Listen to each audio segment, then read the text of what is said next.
नमस्कार, मैं रामदुलार सिंह। आप देख रहे हैं आवाज बुलंद। इस वीडियो के आरंभ में ही मैं आपसे एक रिक्वेस्ट कर रहा हूं और वो रिक्वेस्ट ये है कि आप धैर्य से पूरे वीडियो को देखें ताकि सारी चीजें आपको स्पष्ट समझ में आ जाए, लास्ट तक बने रहें। और वास्तव में आप लोग बहुत सारी चीजें देख रहे हैं, सोशल मीडिया पे बहुत सारा समय दे रहे हैं, बहुत सारी चीजों को शेयर करते होंगे। भाई मेरे, आप लोग अगर शेयर नहीं भी करते हो तो कम से कम जब तक चुनाव है तब तक इन चीजों को शेयर करिए।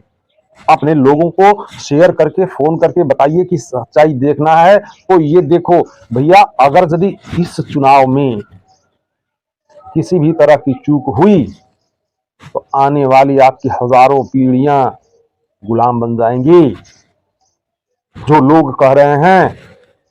इसलिए सावधान हो जाइए। आपका 10 मिनट, 15 मिनट, 20 मिनट आपके आने वाले जो पीढ़ियां हैं उनको गुलामी से बचा सकता है। आप सोच रहे हैं हम अकेले क्या कर सकते हैं? हम अकेले, ये बात आप बताइए कि जितने पत्रकार ऐसे हैं जो सारी चीजें दिखा रहे हैं, ऐसे यूट्यूबर हैं जो सारी सच्चाई दिखा रहे हैं, वो अकेले ही हैं? वो ऐसा नहीं है कि वो पहले सोच रहे हैं कि विश्व के सारे पत्रकार या विश्व के सारे रिपोर्टर, विश्व के सारे यूट्यूबर जब कहेंगे तो हम कहेंगे। नहीं, हर आदमी ने मुहिम छेड़ रखा है और उसी तरह से जब आप भी मुहिम छेड़ देंगे, लोगों से बात करेंगे, कहेंगे, तो बहुत सारे ऐसे लोग मिलेंगे जो वह भी मुहिम छेड़ेंगे। आने वाली पीढ़ियों को गुलाम होने से आप बचा लेंगे। इसलिए मेरा ये प्रार्थना है कि आप लोग इस वीडियो को पहले पूरा देखिए, समझिए। अगर यदि आपको समझ में आता है तो कम से कम 50 लोगों को इस वीडियो को भेजिए ताकि हम गुलाम होने से बचें। ठीक प्रत्याशी, ठीक पार्टी को चुने। और एक और प्रार्थना है, इस बार के चुनाव में भारत के समस्त वोटरों को जागरूक हो जाना चाहिए और निश्चित ही वोट करना चाहिए किसी न किसी पार्टी को, जो ही आपको अच्छी पार्टी समझ में आ रही हो, जो ही आपको अच्छा प्रत्याशी समझ में आ रहा है, उसे वोट दीजिए। इस बार वोट देने से चूकिए मत। हाँ, वोट में प्रेम से रहिए, प्रेम दीजिए, प्रेम लीजिए, सभी लोगों से अपना रिश्ता बना करके रखिए और वोट जरूर करिए। तो देखते हैं जो मुख्य मुद्दे की बात है, वो जो वर्तमान कंडीशंस है सोशल मीडिया पे, तमाम सारे वीडियोस, तमाम सारी घटनाएं जो दिख रही हैं, उसको देख करके आम आवाम अब यह स्पष्ट समझ चुका है, कह भी रहा है कि बीजेपी पूरे भारत से जा रही है। तो उसको एक आध सीट मुश्किलात मिल जाए, नहीं तो बीजेपी को एक भी सीट नहीं मिलना है। कारण क्या है? तमाम सारे सोशल मीडिया पे जो बहिष्कार इनका किया जा रहा है, इनके लोगों को भगाया जा रहा है, बहुत सारी चीजें जो है स्पष्ट दिखाई दे रहा है। यहाँ तक कि बहुत जगह ऐसा हुआ है कि इनके प्रत्याशी उल्टे पांव भागते नजर आए, और ये कतई बीजेपी के हक में ठीक नहीं है। और आम जनमानस में यह बातें फैल चुकी हैं, लोगों के मन में अब बेघर कर रही हैं कि बीजेपी एक भी सीट निकालने की स्थिति में नहीं है। और इधर बीजेपी वाले लोगों की जो मुश्किलें हैं, जो परेशानियां हैं, आइए देखते हैं ये रिपोर्ट। मोदी इस समय इस जो 2024 का चुनाव है उसमें न्यूनतम आंकड़ा 272 का, उसको टच नहीं करने जा रहे हैं। ये जो दक्षिण भारत की जो कम से कम 130 सीटें हैं, वहां भारतीय जनता पार्टी की हालत खराब है। दूसरी बात है कि जहां उसका हिंदी बेल्ट में, जहां वो कौ बेल्ट की पार्टी मानी जाती है, जहां उसका राम जन्मभूमि आंदोलन में इमरजेंस हुआ है, वहां वो जो पीक उसके पास था, यूपी, बिहार और बाकी राज्य, मध्य प्रदेश, छत्तीसगढ़, राजस्थान, वहां उन नदियों में बहुत पानी बह चुका है। संजीव भट्ट ने जो सुप्रीम कोर्ट की टास्क फोर्स के सामने जो हलफनामा दिया गुजरात रॉयट के मामले में, वो सारी चीजें जब सामने आएंगी तो मुझे ऐसा लगता है कि मोदी और उनके जो एडवाइजर्स हैं वो इसीलिए हार को अफोर्ड नहीं कर सकते। उनको जीतना है, क्योंकि उनको पता है कि जैसे ही वो हारेंगे, जो नया रिजिम आएगा वो क्या करेगा, इसकी परिकल्पना करके भी उनकी रूह कांप रही है, ऐसा मैं मानता हूं। तो आपने देखा, सुना, ये मजबूरी है इनकी। जो इन्होंने कहा है कि उत्तर प्रदेश बिहार में जो गंगा बह रही थी, तो उनके कहने का मतलब यही था कि जो राम मंदिर के लिए कह करके जय हो करके खासकर उत्तर प्रदेश और बिहार के लोगों का जो सहमति बिटोरना चाहे थे, उसमें ये फेल रहे। कारण ये था कि वह राम प्रभु का बात था, इसलिए सब लोग जय हो कर रहे थे और इनके कार्यों से लोग खुश नहीं थे। जबकि बीजेपी का ये प्रयास था कि ये जो धार्मिक बात है, इसी बात को फैला करके इतना हवा बना दिया जाए कि लोगों को ये लगे कि सब लोग बीजेपी में हो गए हैं। लेकिन सच्चाई सब आम जनता जान चुकी है कि ये क्या कर रहे हैं, क्या कर रहे हैं। इनको किसी भी धर्म से कोई लेना देना नहीं है, आम पब्लिक का ये कहना है। ये सिर्फ और सिर्फ अपने सीट को बचाने के लिए, अपनी सरकार को बचाने के लिए ये कर रहे हैं। और ये जो वीडियो देखा गया है इसमें स्पष्ट होता नजर आया है, और इस तरह के तमाम वीडियोज अन्य लोगों के भी जो विशेषज्ञ हैं उनकी मिल जाएगी। तो इससे स्पष्ट होता नजर आ रहा है कि बीजेपी कुछ भी कर सकती है अपनी सरकार को बचाने के लिए, इसलिए कि बीजेपी के लोग मुश्किल में हैं। जो भी इन लोगों ने पिछले 10 सालों में काम किया है वो जब सामने आएगा, आम पब्लिक के सामने आएगा, तो ये लोगों की मुश्किलातें और बढ़ जाएंगी। और ये जो कानून अदर पार्टियों के नेताओं के साथ जो इन लोगों ने हथकंडे अपनाए हैं, उससे ये डर रहे हैं कि अगर यदि जो हम लोगों ने जघन्य कृत्य किया है, आम पब्लिक की ये सोच है, तो जो भी मैं बोल रहा हूं वो आम पब्लिक की बात बोल रहा हूं, सिर्फ जुबान मेरी है, लेकिन जो शब्द हैं, जो आशय है, जो भाव है, वो आम जनता की छनी छनाई बातें ये मैं बोल रहा हूं। तो ये जो सोच है इनकी, ये एक मजबूरी है।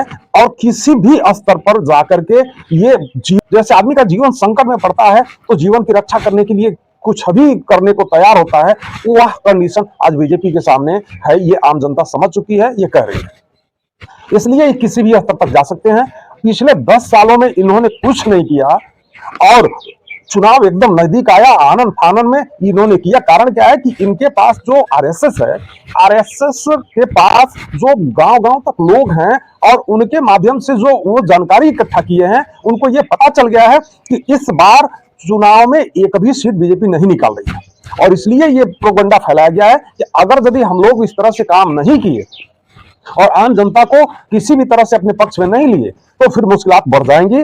और अगर यदि इस बार इलेक्शन में हम हारे तो भी मुश्किल है, और जीत जाते हैं और संविधान में संशोधन करने की स्थिति में नहीं रहते हैं तो फिर अगले 5 साल के बाद जब जनता जो हमारे साथ करेगी वो बहुत ही भयावह स्थिति होगी। इसलिए किसी भी स्थिति में जाकर के हम इतना जो है सीट लेके आए कि अगले बार संविधान बदल दें और आगे चुनाव आने की संभावना ही खत्म कर दें, आगे चुनाव ही ना हो, कोई दूसरी पार्टी आए ही ना, ताकि जो अदर पार्टियों के नेताओं के साथ हम लोगों ने किया है वो हमारे साथ हो। कारण यह है कि उन नेताओं की अपेक्षा हम लोगों ने बहुत बुरा काम किया है, यहां तक कि कहा जाए तो जघन्य अपराध किया है हम लोगों ने आम पब्लिक के साथ, देश के साथ। और वह चीज जब सामने जाएगी तो हम लोगों का जीवन दुभर हो जाएगा, हम लोगों के लोगों का जीवन दुभर हो जाएगा। इसलिए किसी भी कीमत पर चाहे जो कुछ भी करना पड़े, अनैतिक से अनैतिक कार्य करना पड़े, करने को तैयार हैं लोग और वह काम कर रहे हैं। नहीं तो जहां जिस चीज को हमारा वेद पुराण ग्रंथ नहीं, इधर धर्मों की बात करते हैं कि हम धर्म कर रहे हैं, हम धर्म की बात कर रहे हैं, हम रामलला की बात कर रहे हैं,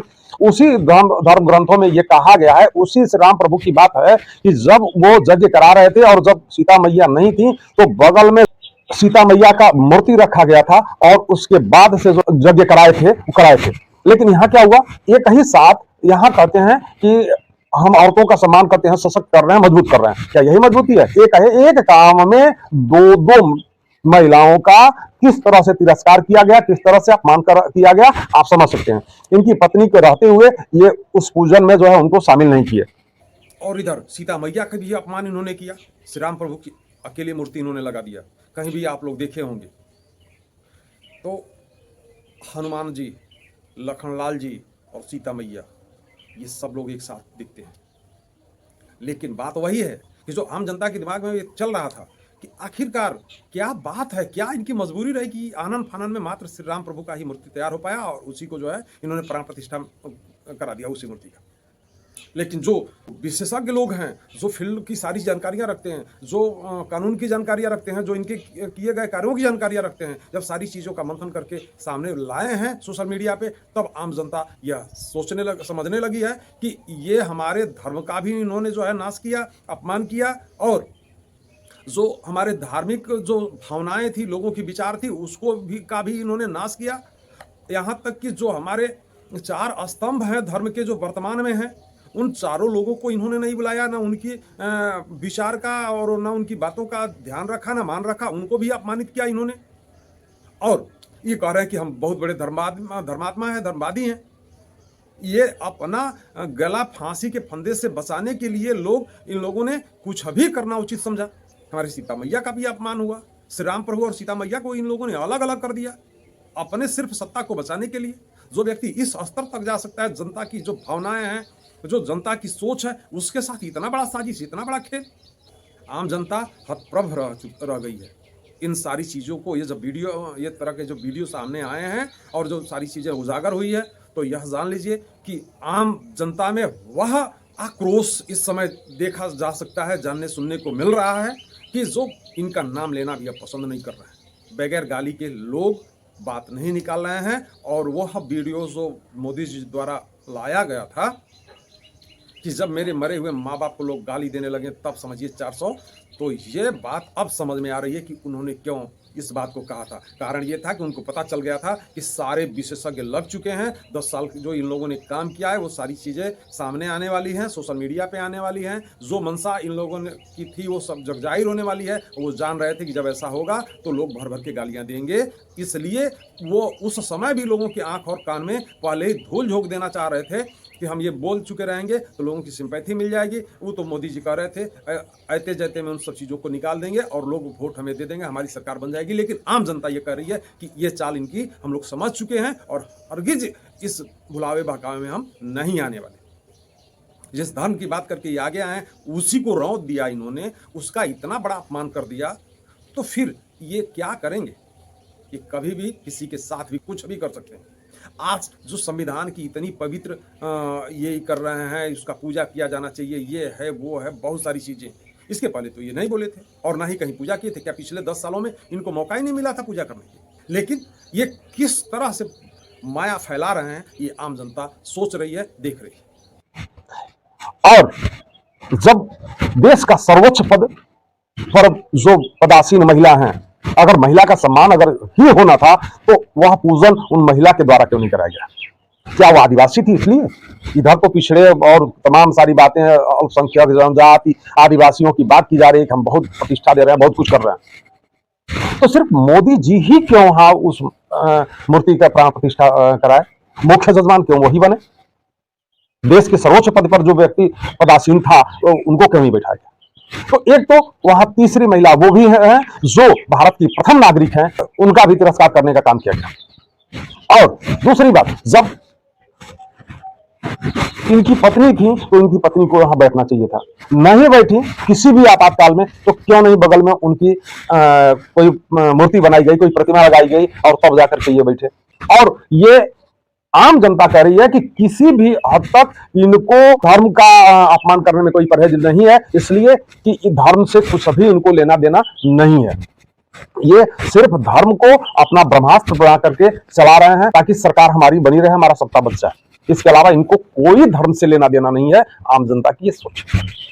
अब बात यह आती है कि जो उन्होंने कहा था कि जो उत्तर प्रदेश और बिहार में जो गंगा बह रही थी वो सूख चुकी है, गंगा कभी बह ही नहीं रही थी। जो बिहार और उत्तर प्रदेश के जो लोग हैं उनका कहना यह है कि जो गंगा बह रही थी वो रामलला के लिए बह रही थी, श्री राम प्रभु के लिए बह रही थी, न कि बीजेपी के साथ कोई था। अब जो कंडीशन, जो सिचुएशन बन रहा है उत्तर प्रदेश का सभी लोग देख रहे हैं, राजस्थान का एक घटना दिखा रहे हैं। ये एक जो इनके भीड़ जो दिखाई जा रही है, जो भीड़ इकट्ठा किया जा रहा है, जो बीजेपी के जो भी चुनावी रैलियां हैं, चाहे जहां भी बीजेपी के कार्यक्रमों में जो भीड़ दिखाई जा रही है, उसका अपने स्पष्ट पर्दाफाश हो चुका है कि किस तरह से ये भीड़ जुटाई जा रही है, किस तरह से इकट्ठा किया जा रहा है। देखेंगे एक रिपोर्ट। 2 और 2 4 2 6 2 8 2 10 2 12 2 14 ये 26 लोग हैं। कहाँ गया वो लाने वाला? लाने वाला कहाँ गया? कहाँ गया लाने वाला? कितनी गाड़ी आई है? कितनी गाड़ी आई है? हैं? 2 कितनी दी थी गाड़ी? कितनी गाड़ियों को पैसे दिए? अरे तय कितना हुआ है? 10 गाड़ी और 2 आई है। क्यों 10 गाड़ी की बहा करी थी आप लोगों ने? हैं? क्या हो गया? अब खेती का काम चल रहा है, खेती का काम चल रहा है, पागल बना रहे हो मेरे को। खाद तो खेत तो खाली पड़ा है, कहाँ चल रहा है खेती काम? मैं चलो हंसबैल पास करते हो। और कौन है कृष्ण गोपाल? कृष्ण गोपाल कौन है भट्टेरी का? कहाँ है कृष्ण गोपाल? आप कितने लोगों को लाए? 4 गाड़ी कितनी है? एक में 4 ही आएंगे, बुलाओ उन चारों को। कितने का वादा किया था? अरे इनको टारगेट कितना दिया था? तो आप लोगों ने इसको देखा, यह क्या हो रहा है। अब जो गाड़ियों की बात की जा रही है और इतना प्रेशर से किया जा रहा है, इसमें दो बातें हैं। पहली बात तो यह कि जो इन लोगों ने चंदा इकट्ठा किया है, तमाम सारे सोशल मीडिया पर देख रहे हैं कि कैसे चंदा चोरी किया गया है, जो लोगों ने बताया है, जो सामने हो रहा है, तो उस चोरी के चंदे से ये गाड़ियां मंगाई जा रही हैं और इसका कोई लेखा जोखा नहीं है। सारा जो है अंदर अंदर सारी चीजें चल रही हैं।